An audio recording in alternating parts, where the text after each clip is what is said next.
নজরুল একটা গজল লিখেছিল, আল্লাহতে যার পূর্ণ ঈমান, কোথা সে মুসলমান, কোথা সে মুসলমান। মারহাবা কয় না।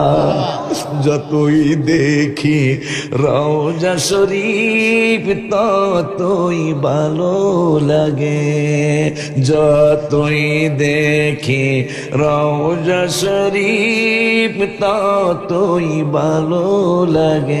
মারহাবা কয় না।